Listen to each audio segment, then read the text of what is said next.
नमस्कार दोस्तों, मेरे हाथ में जो आप खीरा देख रहे हैं, इसी खीरे की फसल को बेचकर 5 महीने में 10 लाख की कमाई की है विकास शोराण जी ने।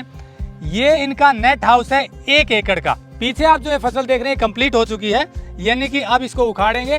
फरवरी में ये फसल लगाई थी, फरवरी से आज है 6 अगस्त। अब ये फसल निकालने जा रहे हैं। इससे पहले इन्होंने 580 क्विंटल खीरा यहाँ बेचा और 10 लाख रुपए से ज्यादा की कमाई की और 8 लाख रुपए का प्रॉफिट था। लेकिन ये पूरा सच नहीं है। इस फसल का दूसरा सच भी है, नेट हाउस का दूसरा सच भी है।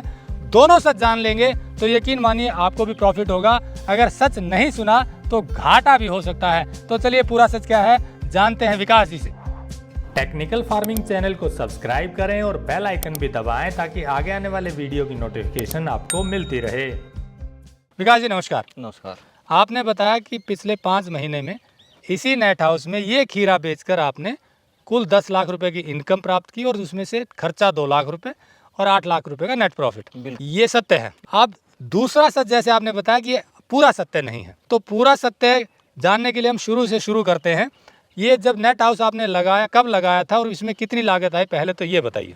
ये मैंने 2020 में लगाया था नेट हाउस, और उस टाइम पे मेरे को सब्सिडी वगैरह काट के 2 लाख रुपए के अप्रोक्स मेरे को नेट हाउस मेरा कंप्लीट हो गया था। 2 लाख रुपए आपके लगे, बाकी कंपनी ने लगाया जो सब्सिडी के तौर पे जिसने लगाया था। जैसे सब्सिडी काट के जो लागत रही मेरी, वो 2 लाख रुपए लागत रही। तो उस वक्त कितनी सब्सिडी थी, कितने परसेंट थी? 65% सब्सिडी थी उस टाइम पे। अब कितनी मिलती है? 50% है। अब 50% है जी। और फिर उस टाइम पे एक क्रॉप सब्सिडी थी 2,80,000 रुपए की, वो भी अब नहीं मिल रही है। तो वो भी इसमें ऐड हो गई थी? हाँ, वो भी इसमें ऐड हो गई थी। वो जो नेट हाउस लगा उसके खर्चे में शामिल कर दी मैंने। क्रॉप का खर्चा मेरा अलग था उससे 2 लाख से। लेकिन वो 2,80,000 मिला आपको। हाँ, तो वो इस मिला तरह था। से आपको 2 लाख रुपए में ये नेट हाउस पड़ा। बाकी मेरे 4 लाख रुपए में फर्स्ट क्रॉप निकली थी, जिसमें नेट का भी आ गया और क्रॉप का खर्चा भी आ गया। 2 लाख रुपए क्रॉप का खर्चा रहा। 2 लाख रुपए क्रॉप का खर्चा रहा, क्योंकि मेरे को सीड का रुपया भी उस टाइम पे 2 बार लगा। अच्छा, जानकारी पूरी नहीं थी? जानकारी पूरी नहीं थी। मेरा टोटल स्टार्टिंग में जो मैंने पौध लेके आया था वो मेरी खराब हो गई टोटल। दोबारा से मैंने सीड ला के लगाया। खीरा ही लगाया था? खीरा ही लगाया दोबारा से। तो सितंबर 2020 में आपने खीरा लगाया, पहली क्रॉप खराब हो गई, पूरी जानकारी नहीं थी और आपका टोटल खर्च उस वक्त आया 2 लाख रुपया। हाँ जी। कितने का खीरा हुआ? खीरा उस टाइम पे 18,000 रुपये का हुआ। 18,000 रुपए का? हाँ जी। खर्चा 2 लाख रुपए का, खीरा 18,000 का। देखिए दूसरा सच यही है कि जानकारी पूरी थी नहीं इनको। नेट हाउस लगा लिया, अच्छी सब्सिडी मिली, घर से 2 लाख रुपए ही लगाने पड़े। अब कोई ये नेट हाउस लगाए तो शायद ज़्यादा पैसा खर्च करना पड़ेगा, ज़्यादा लगाना पड़ेगा, क्योंकि सब्सिडी 65 से 50% हो गई है और जो इनपुट कॉस्ट के लिए फसल के लिए 2,80,000 मिले थे वो भी नहीं मिल रहे। तो अब शायद आपको 5-6 लाख रुपए लगाने पड़े घर से। अब तो 500 से भी काम नहीं चलेगा, अब एक्स्ट्रा लगेगा। अब तो ज़्यादा लगेगा। हाँ जी। मतलब सब्सिडी के बाद भी ज़्यादा लगेगा। एक तो ये खर्चा बढ़ गया। दूसरी बात, बिना जानकारी शुरू किया तो 18,000 रुपये की प्रोडक्शन हुई, 2 लाख रुपए का खर्चा हुआ, मतलब इनको 2.25 लाख से ज़्यादा घर से लगाने पड़े इसी नेट हाउस में। अच्छा, एक चीज़ और पूछ लें आपसे कि जो 18,000 का खीरा बिका, मतलब प्रोडक्शन हुई नहीं? हाँ, प्रोडक्शन नहीं हुई उस टाइम पे मेरी। एक तो स्टार्टिंग में मोटिलिटी बहुत ज़्यादा आई, बेल बहुत कम बची थी मेरी। बेल खराब हो गई? बेल ही खराब हो गई थी। बीज गलत आया या सही प्रॉपर मैनेजमेंट नहीं हुआ? कुछ पता ही नहीं था उस टाइम पे। उस टाइम पे तो एक माइंडसेट था कि लगा दिया कुछ तो बनेगा, कुछ सीखने को मिलेगा और कम से कम खर्चा तो निकाल ही देगा। तो कुछ हुआ ही नहीं? मतलब कुछ नहीं हुआ उसमें। वो माइंडसेट बना रखा था पहले से कि इतना तो होना चाहिए, लेकिन वो नहीं हुआ उतना। अच्छा, तो फिर नेक्स्ट टाइम क्या किया? नेक्स्ट क्रॉप मेरी 2021 में जो फर्स्ट क्रॉप लगाई मैंने, सेकंड क्रॉप आई, उसमें मेरे को 250 क्विंटल खीरा हुआ। अच्छा, नेक्स्ट टाइम 250 क्विंटल खीरा हुआ सीजन में? हाँ जी। ये कब लगाई थी? ये फरवरी 2021 में लगाई थी। मतलब 2 सीजन खीरा लगता है, एक फरवरी में लगेगा और एक सितंबर में लगेगा। हाँ जी। तो आपने फरवरी में लगाया तो आपको 250 क्विंटल हुआ। कितनी इनकम हुई? उसमें मेरा बिका था वो टोटल 4 लाख रुपए का, और यही 1.5-2 लाख रुपए के आसपास उसमें खर्चा था। तो 4 लाख के आसपास बिका, 2.25 लाख की प्रॉफिट हुआ आपको? हाँ, अप्रोक्स उसमें मान के चलो 2 लाख रुपए 2.5 लाख रुपए इतना प्रॉफिट हुआ था उसमें, सेकंड क्रॉप में? सेकंड क्रॉप में। तो नेक्स्ट फिर क्या हुआ? नेक्स्ट क्रॉप जो फिर से फिर सर्दी वाली होती है, उसमें प्रोडक्शन कम होता है, उसमें रेट अच्छे मिल जाते हैं। सर्दी वाली में जो सितंबर में लगाई जाती है उसमें, तो सितंबर वाली में मेरा प्रोडक्शन फिर 2021 में जो सितंबर में थी उसमें मेरा 100 क्विंटल प्रोडक्शन हुआ। 250 से 100 पे आ गया? 250 से 100 पे आ गया, लेकिन उसमें रेट अच्छे बनने की वजह से अप्रोक्स 1.5 लाख रुपये उसमें मेरे को बच गया। यानी कि नेक्स्ट ईयर की बात करें दोनों क्रॉप की, तो आपको 2-2.25 लाख रुपए उसमें दोनों क्रॉप का लगा के मेरे को 4 लाख रुपए, पौने 4 लाख रुपए, 4 लाख रुपए इतना मेरे को दोनों क्रॉप का बचा पिछले साल 2021 में। अब बात करते हैं 5वीं फसल जो अभी आपने हाँ। खत्म की है, मतलब जो अभी पीछे जो दिख रही है अब एंड हुआ इसका। ये एंड हुआ है, तो इसमें आपने कितनी प्रोडक्शन ली? ये मैंने 16 फरवरी को लगाई थी, सीड सोइंग किया था मैंने 16 फरवरी को, और इसकी फर्स्ट तुड़ाई मैंने स्टार्ट की थी 4 अप्रैल को, और 4 अप्रैल से मेरा लास्ट तुड़ाई हुई है 1 अगस्त को। इसके बीच मैंने 580 क्विंटल खीरा निकाला है इससे। 580 क्विंटल? हाँ जी। और कितने का बिका? ये 10,20,000 रुपये का खीरा बिका है टोटल। गर्मी की फसल थी तो प्रोडक्शन 580 क्विंटल हुआ और 10 लाख से ऊपर का बिक गया। नेट प्रॉफिट जिसमें अब की बार मैंने 10 रुपये का भाव भी देखा है, मैंने 10 रुपये का भाव भी देखा और मैंने 35 रुपये का भाव भी देखा है इसी सीजन में। इसी सीजन में एवरेज क्या पड़ा? एवरेज मेरी 17.5 रुपये आई है। 17.5 रुपये किलो खीरा बिका, 580 क्विंटल खीरा आपका। हाँ जी। तो मतलब 10 लाख से ऊपर का बिका, 2 लाख के आसपास आपका खर्च एवरेज रहता है, तो 8 लाख नेट प्रॉफिट। हाँ जी। तो इस जर्नी में यूँ कहे कि 18,000 का घाटा उठाते हुए धीरे धीरे आप बढ़े। अब सवाल ये है कि अक्सर लोग घाटा उठाने पर भाग जाते हैं, छोड़ देते हैं, उखाड़ देते हैं नेट हाउस को। आपने क्या किया? देखो, स्ट्रगल हर फील्ड में स्ट्रगल अगर बंदा करेगा तो ही सक्सेस, मेरे अकॉर्डिंग तो बिना स्ट्रगल के सक्सेस नहीं मिलेगी। स्ट्रगल किया मैंने तो आज, अगर स्ट्रगल नहीं करता 18,000 रुपये छोड़ के भाग जाता। बहुत देखे मैंने नेट हाउस बेचते हुए, एक बार लगवाते हैं और अगली बार नेक्स्ट ईयर सेल कर देते हैं। तो नेट सेल में बात करें तो क्या 1 एकड़ का ये नेट हाउस परंपरागत फसलों की तुलना में कितना प्रॉफिटेबल है? परंपरागत फसल के ऊपर आए तो देखो, फर्स्ट ऑफ ऑल तो इसमें 2 क्रॉप हो जाते हैं। अगर ओपन में चलें, अगर परंपरागत खेती के ऊपर चलें तो मेन क्रॉप तो एक ही होती है।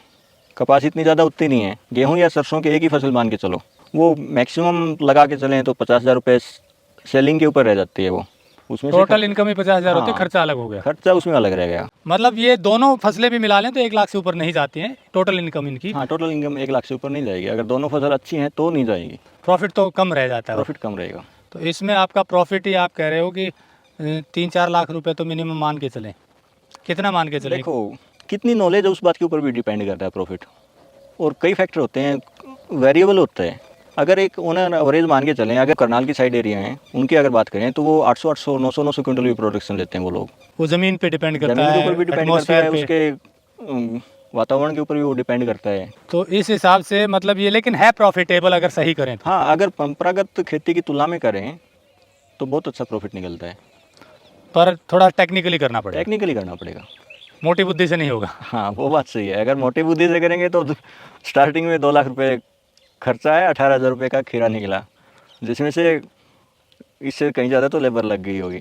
अच्छा, 2 लाख जो खर्च की बात करें 1 एकड़ में, वो क्या खर्च आता है? क्योंकि 2 लाख तो बहुत खर्च हो जाता है। देखो, इसमें ट्रांसपोर्ट का भी खर्चा होता है, एक इसका बीज महंगा आता है। बीज महंगा हो गया, इनपुट कॉस्ट ज़्यादा है। जैसे ये मैंने 2 लाख रुपए बताया है, ये उस कंडीशन में आज से पहले जो क्रॉप लगा रखी थी मैंने, इसमें पौधे के ऊपर भी मेरा 50% सब्सिडी थी।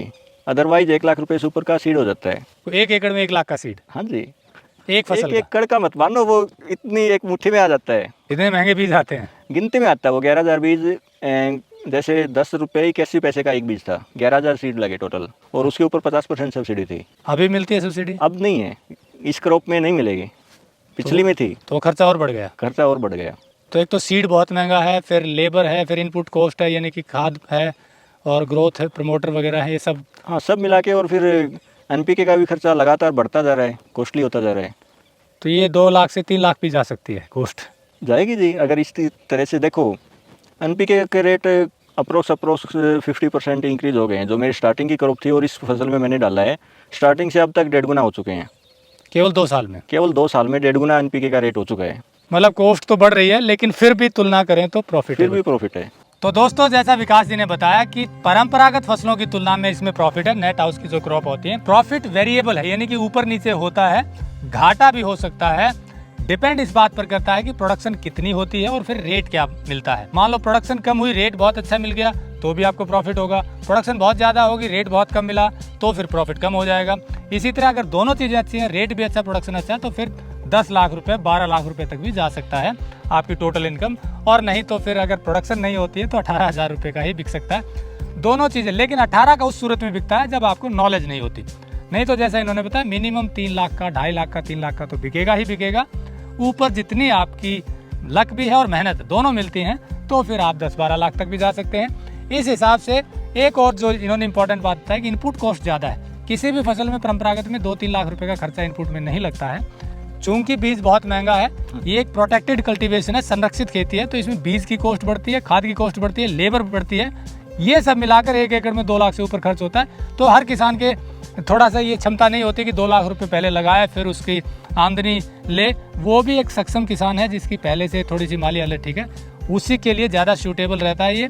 और क्योंकि शुरुआत में अब कॉस्ट और बढ़ गई, 6-7 लाख रुपए तो आपको स्ट्रक्चर में ही लगाने पड़ेंगे, उससे भी ज़्यादा।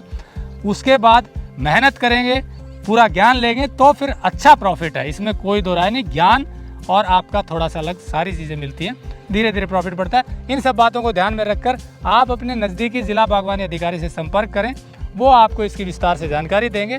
फिर यदि आपको लगता है तो आप इसे शुरू कर सकते हैं और परंपरागत फसलों से निसंदेह ज़्यादा मुनाफा कमा सकते हैं। अधिक जानकारी के लिए आप इनसे बात कर सकते हैं, नंबर हमने दिया हुआ है। जुड़े रहिए टेक्निकल फार्मिंग से, आगे भी ऐसे किसानों की स्टोरी दिखाते रहेंगे। नमस्कार, जय हिंद। अगर आपको यह वीडियो पसंद आया है तो ज्यादा से ज्यादा लाइक और शेयर जरूर करें।